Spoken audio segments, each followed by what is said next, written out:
اپنے خاوند کے ساتھ بڑی خوشحال زندگی گزارنے لگی۔ ان کے خاوند ہر طرح سے ان کا خیال رکھتے تھے، فراخ دلی سے خرچ بھی کرتے، بڑی محبت و شفقت سے پیش آتے۔ اپنی سہیلیوں میں ہندا بنت ابی امیہ حسن و جمال اور حسن اخلاق کے اعتبار سے سب سے بڑھ کر تھیں۔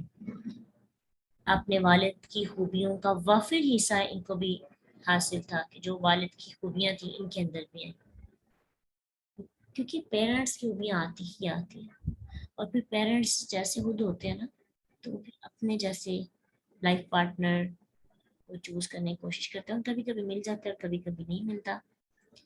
تو ضروری نہیں ہے کہ ہر بیٹی کو اس کے بعد جیسا ہی خاوند ملے۔ یہ آج کے معاشرے کی لڑکیوں کی ایک بہت بڑی ڈیمانڈ اور اس کے نقصانات بہت زیادہ ہو رہے ہیں۔ آپ خود سوچیں کہ آپ کے والد 50 سال کے ہیں، 55 کے ہیں، 60 کے ہیں، 50 سال کی زندگی میں انہوں نے کچھ کوالٹیز اپنے اندر لائی ہیں۔ آپ چاہتے ہیں کہ 20 سال 23 سال کا بچہ ان کوالٹیز کے ساتھ آپ کے سامنے آئے، وہ ہوں گی تو آپ اس کو ایز اے ہسبینڈ ایکسیپٹ کریں گے، تو ایسا ممکن نہیں ہوتا۔ ہو سکتا ہے آپ کے والد کی عمر میں جب آپ کا آمد پہنچے تو اس کے اندر وہ کوالٹیز آ جائیں۔ یقین جانیں یہ غلطیاں عورتوں کی طرف سے ہو رہی ہیں کہ وہ چاہتی ہیں کہ جیسے میرے باپ کے پاس آج پیسہ ہے، جیسے میرے باپ کے پاس ایک گاڑی ہے، جب میرے باپ کے پاس اخلاق ہے، خوبصورتی ہے، صحت ہے، ہر چیز ہے، سیم ایسی حامد مجھے ملنا چاہیے۔ پھر آپ 50 سال انتظار کریں، 50 سال اب وہ بندہ جو میچور ہو جاتا ہے، جس کے پاس سب کچھ حاصل ہو جاتا ہے، پھر اس کے ساتھ شادی کریں، کیونکہ 22-23 سال کی عمر میں تو ابھی تو کامیابی کی شروع ہوتی ہے، اور آپ نے مل کے ساتھ کامیابی میں ساتھ دینا ہوتا ہے۔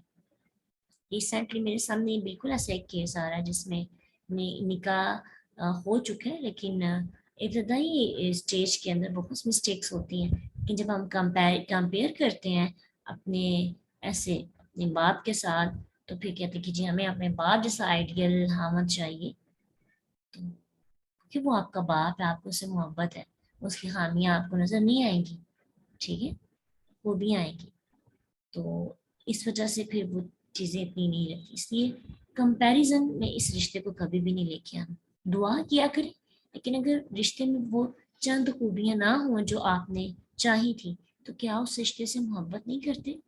بلکہ آپ اپنی طرف سے پورا توجہ دیں اور ٹائم دیں، ٹھیک ہے، اس رشتے کو کم از کم 5 سے 10 سال ضرور دینے چاہیے۔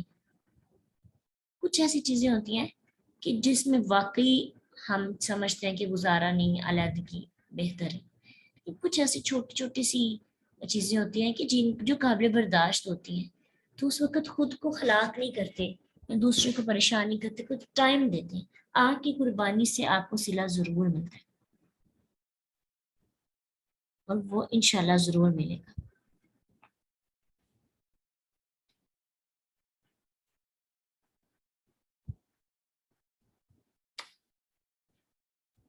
اب یہ ہوا کہ خیر اچھی زندگی گزاری تھی، لیکن جب آپ کی زندگی کے اندر بہت سی خوشیاں ہوتی ہیں نا، تو آزمائشیں اور طرف سے آتی ہیں۔ ہر انسان کی زندگی کی آزمائش مختلف ہوتی ہے، کسی کی آزمائش لائف پارٹنر ہے، کسی کی آزمائش دولت ہے، کسی کی آزمائش اولاد ہے، کسی کی آزمائش اور دوسرے لوگ ہیں۔ اب ان کی لائف تو بڑی اچھی گزری، اللہ تعالیٰ نے اولاد بھی دی، شادی بڑی اچھی تھی، خاوند بڑا اچھا۔ اب کیونکہ اسلام لے آئی تو ان کے قبیلے والے کو بہت برا گزرا کہ میاں بیوی دونوں نے اسلام قبول کر لیا، بنو مخصوم کو بڑا ناگوار گزرا۔ اللہ کے نبی کے ساتھیوں پر کیونکہ ابتدائی اسلام کی ابتدا میں انہوں نے ایمان لایا تھا نا، تو اس وجہ سے جب ان کو پتہ چلا تو سارے بڑے برہم ہوئے، بہت تنگ کرنے لگے۔ انہوں نے دیکھا کہ جوان لوگ ایمان لاتے جا رہے ہیں، دڑا دڑ دائرۂ اسلام میں داخل ہو رہے ہیں، نوجوان بھی بوڑھے بھی، تو انہوں نے بہت زیادہ تنگ کرنا شروع کیا۔ انہوں نے ان دونوں کو خاوند بیوی کو بھی بہت ٹارچر کیا، بہت پریشان کیا۔ عمار بن یاسر بھی اسی قبیلے سے تعلق تھے، ان کو بہت پریشان کیا۔ یہ صورتحال جب ہونے لگی تو ان کو لگا مشرکین مکہ کو کہ لوگ کم ایمان لائیں گے، لیکن جیسے جیسے وہ لوگوں پر ظلم کرتے تھے، ایمان لانے والوں کی تعداد بڑھتی جاتی تھی اور ان کے مصائب اور بڑھتے چلے جاتے۔ مصائب کے میدان میں ام سلمہ اور ان کے خاوند نے بھی مشرکینوں کے خاوند بہت زیادہ تکلیفیں برداشت کی، بہت زیادہ. لیکن ایسا ہوتا ہے کہ جب خاوند اور بیوی مل کر کچھ تکلیفیں برداشت کرتے ہیں نا، تکلیف کی جو شدت ہوتی ہے نا، ہوتی تو پیک پہ ہے، لیکن جب آپ ایک ہوتے ہیں، دو لوگ ایک دوسرے کو سنبھالنے والے، تو ذرا ہینڈل کرنا آسان ہو جاتا ہے. تو ہمیں یہاں سے ایک چیز لرن کرنے کو ملتی ہے کہ خاوند اور بیوی اگر سخت ترین سفر میں ہم سوچ، ہم قدم اور ہم مزاج ہوں تو سفر کی سختی تو ہوتی ہے مگر تھکن سے انسان بچ جاتا ہے. جب ایک تھکنے لگتا ہے دوسرا آرام پہنچا کر اسے تر و تازہ کر دیتا ہے. تو بالکل یہی حالت ان کی تھی کہ دونوں ایک ساتھ تھے، ایک سوچ، ایک مزاج تھا. مشکلات آئیں تو ان مشکلات کی وجہ سے ان دونوں کے رشتے میں کوئی کمی نہیں آئی تھی، بلکہ انہوں نے مل کر اس کا سامنا کیا، تکلیف برداشت کی اور پھر فیصلہ کیا کہ حبشہ کی طرف ہجرت کرتے ہیں. جب حبشہ کی طرف سب لوگ ہجرت کرنے لگے، جو کچھ لوگ گئے تھے ان میں سے یہ بھی تھے جنہوں نے حبشہ کی طرف جو ہے ہجرت کی. اور خواتین میں سے ایک خاتون جو ہے ام سلمہ بھی تھی. اب یہ ہے کہ ہجرت کرنے کے بعد کچھ عرصہ وہاں پہ رہے تو انہوں نے چاہا کہ 12 مرد و 4 عورتیں گئی تھی نا، اور ان کے اندر 12 مردوں میں ایک مرد ام سلمہ، ابو سلمہ، اور مرد جو عورتوں میں سے ام سلمہ تھی. اب کیا ہوا کہ مکہ معظمہ سے کوئی بھی خبر اللہ کے نبی صلی اللہ علیہ وسلم کی ان تک نہیں پہنچتی تھی حبشہ میں، کہ جس سے ان کو پتہ چلے کہ اللہ کے نبی کی زندگی کیسی گزری ہے. لیکن صحابہ کو رسول اللہ صلی اللہ علیہ وسلم سے بہت محبت ہوتی تھی. جب پریشان ہونے لگے تو پھر کیا ہوا کہ ان کو شوق ہوا کہ واپس اپنے ملک لوٹیں، اپنے علاقے میں جائیں، جا کے پتہ تو کریں کہ وہاں پہ رہنے والے لوگوں کے ساتھ کیسے حالات گزر رہے ہیں. پھر کیا ہوا، عثمان بن عفان، ان کی بیوی سیدہ رقیہ بنت رسول صلی اللہ علیہ وسلم، ابو سلمہ، ام سلمہ اور ان کے بچے، مزید چند ایک مہاجرین دوبارہ مکہ واپس آئے. اور جب واپس آئے تو اس خیال سے پہنچے کہ وہاں کے لوگ اب خوشحال زندگی گزار رہے ہوں گے. لیکن کیا ہوا کہ انہوں نے دیکھا کہ ان کے واپس آنے پر مہاجرین کو پکڑ لیا گیا، انہیں طرح طرح کی اذیتیں دینے لگے. اب کیا ہوا کہ ابو سلمہ اور ام سلمہ جب یہ دیکھا کہ یہ تو مصیبتیں ختم نہیں ہوئی، ویسے کی ویسی ہیں، تو کیا کیا، دوبارہ انہوں نے حبشہ کی طرف ہجرت کرنے کا فیصلہ کیا کہ اب دوبارہ جاتے ہیں. لیکن پھر کیا ہوا کہ وہ وہاں نہیں گئے اور مدینہ کی طرف ہجرت کا موقع آ گیا، اور بہت سے لوگوں نے انصار مدینہ نے اسلام قبول کیا، اور پھر انہوں نے ارادہ کیا کہ انہوں نے ان کو ان کے پاس جانا چاہیے. اور پھر ظاہری بات ہے کہ باقی لوگوں کو بھی اس کی پرمیشن مل گئی تھی. پھر اہل ایمان نے کیا کیا، مدینہ کی طرف ہجرت کرنے کی تیاری کی. جب لوگ مدینہ کی طرف ہجرت کرنے لگے تو تب بھی لوگوں کو بہت زیادہ مشکلات کا سامنا کرنا پڑا. اگر آپ ان کا واقعہ پڑھیں تو خون کے آنسو انسان روتا ہے کہ یہ خاوند اتنا اچھا، خاوند سے محبت کرنے والی بیوی پر اب کیسی آزمائش آنے لگی ہے. سب سے زندگی کی، ان کی زندگی کی سب سے بڑی آزمائش. اور آزمائش یہ نہ سوچیں کریں کہ خاوند اگر اچھا مل جائے تو باقی زندگی کی آزمائش ہی نہیں آتی. سمجھے کہ آپ کا یہ پیپر آسان ہے. زندگی کے اندر مشکل سوال ضرور ہوتے ہیں، اگر آپ یہ سمجھیں کہ مشکل سوال نہیں آتے، ایسا نہیں ہوتا. اگر ایک پیپر صحیح ہو تو دوسرا مشکل ہوتا ہے، اور اگر دوسرا کوئی صحیح ہو تو پھر کوئی تیسرا پیپر مشکل ہو جاتا ہے. تو ہم یوں سمجھیں کہ ان کا یہ پیپر ایزی تھا، لیکن باقی جو پیپرز تھے ان کے بہت زیادہ مشکل تھے. اب کیا ہوا کہ جب مدینہ کی طرف ہجرت کرنے لگی نا یہ ام سلمہ اور ابو سلمہ، تو ام سلمہ خود یہ بیان کرتی ہیں کہ جب ہم نے ارادہ کیا تو ابو سلمہ نے مجھے اونٹ پہ بٹھایا اور میری گود میں میرا بیٹا سلمہ بھی تھا. کہتی ہیں کہ بنو مغیرہ بن عبداللہ بن عمر بن مخزوم کے آدمیوں نے ہمیں اونٹ پر سوار جاتے ہوئے دیکھا تو راستے میں کھڑے ہو گئے اور فنبے والوں سے کہنے لگے کہ یہ کیا مذاق بنا رکھے کہ تم ہماری بیٹی کو کبھی ادھر لے کے جاتے ہو کبھی ادھر لے کے جاتے ہو. جیسے میکے والے کہتے ہیں، حالانکہ مطلب ان کے قبیلے میں تو اس وقت قبیلہ ہی سب کچھ سمجھا جاتا تھا. انہوں نے کیا کیا، کہا کہ ہم اپنی بیٹی آپ کے ساتھ نہیں جانے دیں گے، ہم آپ کو اجازت نہیں دیتے، تم اگر آوارہ گردگی کرنے لگی ہو تو خود کرو، ہماری بیٹی کو نہ لے کے جاؤ، اکیلے پھرو جا کے.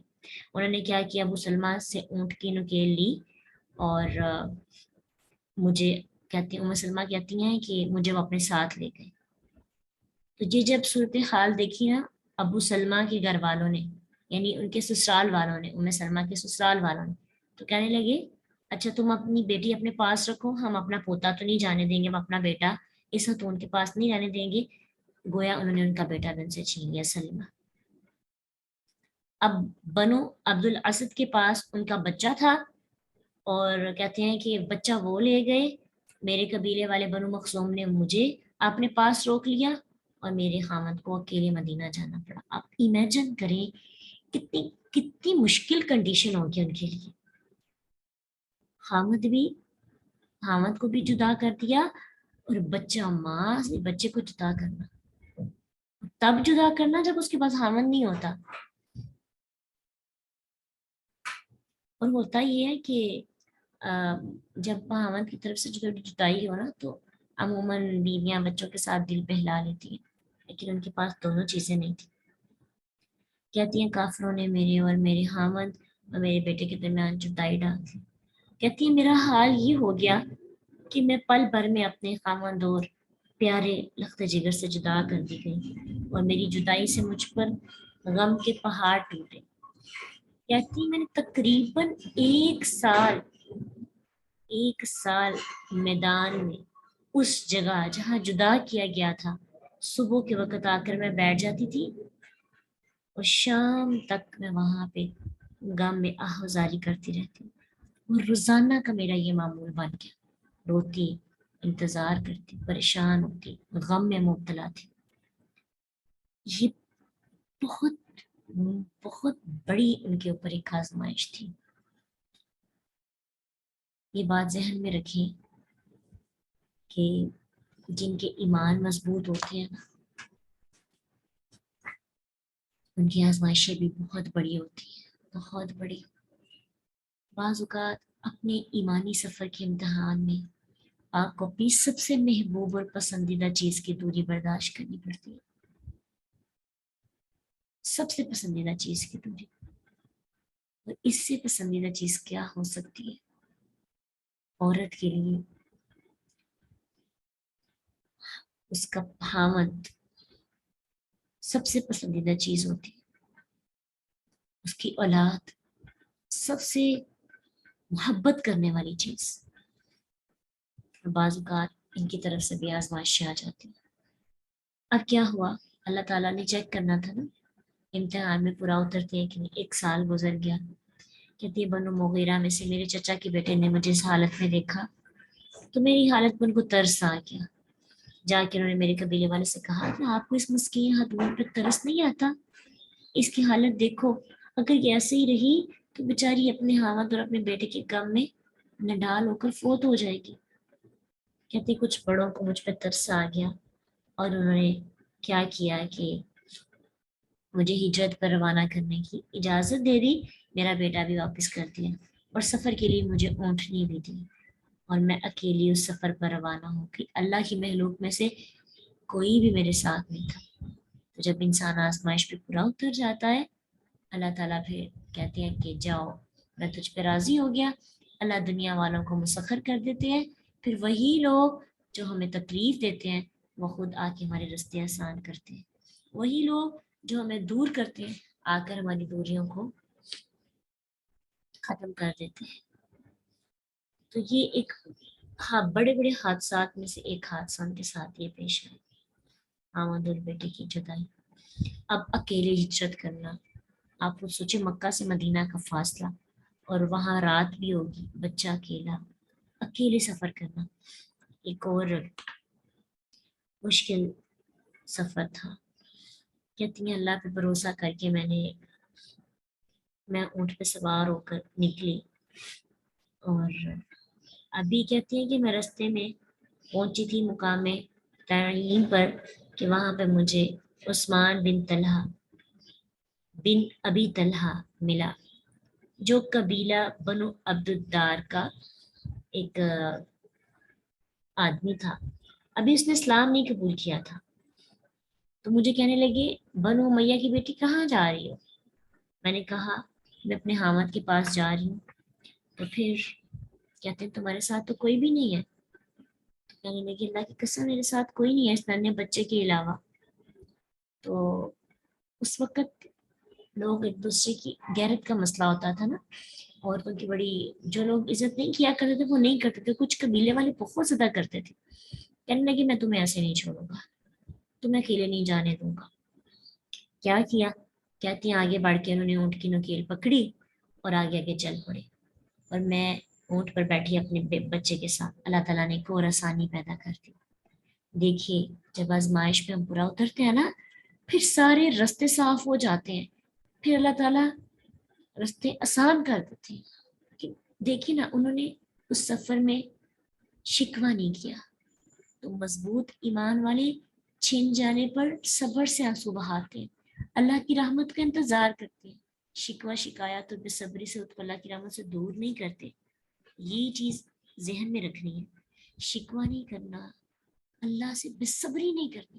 یار اب تو نے وقت مقرر کیا، منتظر ضرور رہیں، آنسو بہا کے رب سے دعائیں بھی مانگیں، بے صبری نہیں آنی چاہیے، شکایت نہیں آنی چاہیے۔ اللہ تجھ پہ راضی ہے، مگر ایسا ظلم نہ کرنا، اللہ تو ظلم نہیں کرتے، ایسی آزمائش نہ دینا جو ہم سہ نہ سکیں۔ لا یکلف اللہ نفسا الا وسعها، اللہ کو خود بھی پتہ ہے، اللہ بندے کا امتحان چیک کرتے ہیں۔ اکثر ایسے ہوتا ہے جب ملتی ہے چیز تب بھی بھول جاتے ہیں، جب چھنتی ہے تب آنسو تو بہاتے ہیں، لیکن میرے ساتھ کیوں ہوا، میرے ساتھ ہی ہونا تھا۔ کبھی کسی کو الزام، کبھی کسی کو الزام، تقدیر پہ راضی ہونا سیکھ لیں، ٹھیک ہے نا انشاءاللہ۔ اللہ نے دیکھی کیسے رستے آسان کیے، اور اب وہ ایک معزز اور شریف انسان تھا، ایمان نہیں لائے تھے ابھی۔ کہتی ہیں کہ میں نے کبھی ایسا شریف النفس اور معزز انسان نہیں دیکھا۔ جب کہیں پڑاؤ پر پہنچتا تو اونٹ کو بٹا کر خود دور چلا جاتا، جب میں اونٹ سے اترتی تو اونٹ کو پکڑ کر کسی درخت سے باندھ دیتا، اور میں کسی ایک درخت کے سائے میں ہوتی اور وہ کسی دوسرے درخت کے سائے میں آ کر آرام کرتا۔ جب روانگی کا وقت ہوتا تو وہ اونٹ کو پکڑ کر میرے پاس لا کر بٹھاتا اور دور چلا جاتا، جب میں اس کے اوپر بیٹھ جاتی تو واپس آ جاتا اور میری نکیل پکڑ کر پیدل چلنا شروع ہو جاتا۔ کہتے ہیں سارے سفر کے دوران اس نے میرے ساتھ ایسا ہی کیا، یہاں تک کہ میں مدینہ پہنچا دیا اس نے۔ جب اس نے قبا میں بنی عمر بن عوف کی بستی کو دیکھا، کہا تیرا حامد اس بستی میں ہے، اور میرے حامد ابو سلمہ واقعی اس بستی میں تھے۔ اس نے مجھے کہا کہ اللہ کی برکت سے تم اس بستی میں چلی جاؤ، اور خود وہ مکہ کی طرف واپس چلا گیا۔ اور اس سفر کے بعد انہوں نے کافی تعریف کی اس کی۔ ایک بات ہمیشہ یاد رکھیے گا، جو عورت ہوتی ہے نا بہت جلدی مرد کی نگاہ اور شرافت کا اندازہ لگا لیتی ہے۔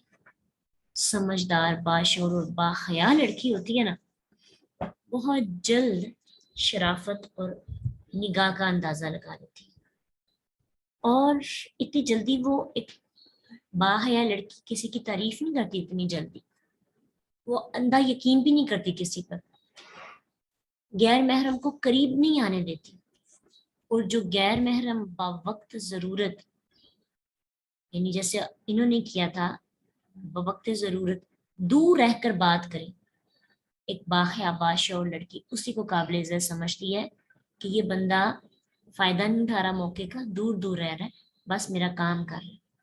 عورت کی نظر میں وہی بندہ قابل عزت ہوتا ہے۔ بے جا تکلف اٹھانے والوں کو باحیا لڑکی کبھی اپنا نہیں سمجھتی، وہ بہت جلد اس کی نگاہ کی شرارت کو پہچان لیتی۔ اس لیے اگر کبھی فوراً سے ہمیں کسی غیر محرم پر پیار آنے لگے اور اس کی جو اداؤں پر ہم مر مٹنے لگے، اور وہ جو بے جا تکلف اختیار کر رہا ہے اور اس کو ہم اچھا سمجھنے لگے، سمجھے پھر ہماری خیال میں مسئلہ ہے۔ باحیا لڑکی اتنی جلدی کسی کو اپنے قریب نہیں آنے دیتی، غیر محرم کو تو بالکل بھی نہیں آنے دیتی، ٹھیک ہے، اور وہ اتنی جلدی اپنا دل بھی کسی کو نہیں دے بیٹھتے. ہم ایسا ہوتا ہے کہ کبھی کوئی ہماری مدد کر دے نا، اور آج کل کے مردوں کی چال میں سے ایک بہترین چال جس کو وہ کامیاب سمجھتے ہیں، عورت کی مدد کر کے اس دل کے دل تک پہنچنا. ٹھیک ہے، آپ عزت کریں، تھینک یو بھی کریں، لیکن دل کسی کے کام کرنے سے اس کو دل تک نہ جانے دیں. ٹھیک ہے، تو یہ ایک کوالٹی ہوتی ہے سمجھدار باشعور باحیا لڑکی کے اندر. بس جنہوں نے اپنے دل رکھے ہوتے ہیں نا، آؤ اور اس کے ساتھ آگے کھیل لیں، تو بہت جلدی کسی پہ یقین کر لیتی ہیں. اب کیا ہوا کہ وہ مدینہ میں آئی اور اپنے خاوند کے ساتھ پھر زندگی گزارنے لگی، اور دونوں میاں بیوی اللہ کی عبادت کرتے رہے، نبی صلی اللہ علیہ وسلم سے تقویٰ کی غذا حاصل کرتے رہے. سلمہ نے اپنی اولاد کی تربیت کی طرف اب توجہ دینا شروع کر دی، اور انہوں نے اپنے بچوں کے دل میں اللہ کے نبی کی محبت اور اللہ کی محبت کا جذبہ پیدا کیا.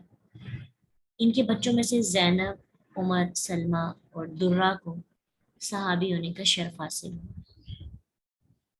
ٹھیک ہے، جس طرح انہوں نے ایک اچھی بیوی اور ایک اچھی ماں کی ایک کوالٹی ہوتی ہے کہ جو جس طرح اس نے اپنی زندگی گزاری ہوتی ہے نا، وہ اپنے بچوں کی تربیت بھی پھر ویسی کرتی ہے. اور میرے خیال سے بچوں کی تربیت اس طرح سے ہو جاتی ہے جب وہ ماں کو پریکٹیکل وومن دیکھتے ہیں. بچے نصیحتوں سے نہیں سیکھتے. بچے اگر وہ اللہ کے نبی سے محبت کرتی تھیں، ان کے ہسبینڈ کرتے تھے، تو دونوں کی محبت اللہ نے جینس کے اندر ہی بچوں کو دے دی ہوگی. اور اگر جو کمی رہ گئی تھی تو وہ ان کی اس قربانی سے اور اللہ کے رسول کی رسپیکٹ کرنے سے، عقیدت کرنے سے، اللہ کے نبی کی باتیں سننے سے، وہ سب چیزیں جو ہیں وہ ان کے بچوں کے اندر بھی آتی رہی ہوں گی. ٹھیک ہے، تو نصیحت بھی کرنی چاہیے لیکن کر کے بھی دکھائیں. کر کے دکھانے سے بعد میں زیادہ تاثیر پائی جاتی ہے. انشاءاللہ نیکسٹ ہم دیکھیں گے کہ کیسے ان کے خاوند کس غزوہ میں شہید ہوئے. اور پھر آپ دیکھیں اگلی آزمائش میں نا، ایک آزمائش تھی اور ایک اتنی بڑی خوشخبری کہ خاوند لیا اللہ نے اور نبی دے دیا، ان کو ام المومنین ہونے کا شرف حاصل ہوا. تو آزمائشیں جو انہوں نے 1 سال برداشت کی اور اس سے پہلے بھی، اس کے بعد ان کو نعمتیں ہی نعمتیں ملی. شہادت ان کے خاوند نے جو رتبہ حاصل کیا تو یہ ایک مقام تھا. اس کے بعد پھر پریشان تو ہوئی ہوں گی بچوں کو اکیلے، تو اللہ کے نبی نے ان کو اکیلے نہیں ہونے دیا، ان سے شادی کر لی. نیکسٹ سیشن میں انشاءاللہ مزید اگلی جرنی ان کی دیکھیں گے. آپ وہ دیکھیں کہ ابھی اللہ کے رسول کی زندگی میں نہیں آئی تو ان کی زندگی سے ہم نے کتنا کچھ سیکھ لیا. تو جب وہ آئیں گی رسول اللہ کی زندگی کے اندر بہت سی کوالٹیز تھی ان کے اندر، وہ ہم دیکھیں گے کس طرح سے انہوں نے سروائیو کیا انشاءاللہ. تو اللہ تعالیٰ ہمیں ان مضبوط عورتوں کو پڑھنے، سمجھنے، تدبر کرنے کے بعد ان کی کوالٹیز کو اپنے اندر لانے کی توفیق عطا کرے. اللہ ہمارے اس وقت کو، اس محبت کو جس شوق سے ہم سیکھ رہے ہیں، اللہ اس کو سلامت رکھے اور ہمارے لیے راہ ہدایت اور چراغ بنائے، نور بنائے، اور ہمیں باحیا، باشعور، سمجھدار لڑکی بنائے. اللہ ہمیں وفادار، محبت کرنے والی، وفا کرنے والی، سخاوت کرنے والی اور ایمان والی، خاوند سے اخلاص کے ساتھ محبت کرنے والی بیوی بنائے. اور اللہ سبحانہ تعالیٰ ہمیں ایسی ماں بنائے جو اپنے بچوں کے لیے رول ماڈل ہو. اللہ ہمیں ایسی ماں بنائے جن کے بچے اپنی ماں پہ فخر کر سکیں اور جو ان سے سیکھ سکیں، لرن کر سکیں. اللہ ہمیں ایسی اولاد عطا کرے کہ جو معاشرے کے لیے بہترین شہری اور بہترین جو ہے معاشرے کے فرد بن سکیں. اور وہ جو دعا ابراہیم علیہ السلام نے کی تھی نا کہ میری اولاد میں سے لیڈرز پیدا کرنا، اللہ ہمیں ایسی اولاد عطا کرے کہ جو قوم کے لیڈرز ہوں. آمین. وآخر دعوانا ان الحمد للہ رب العالمین. سبحانک اللہم وبحمدک نشہد ان لا الہ الا انت نستغفرک ونتوب الیک. السلام علیکم ورحمۃ اللہ وبرکاتہ.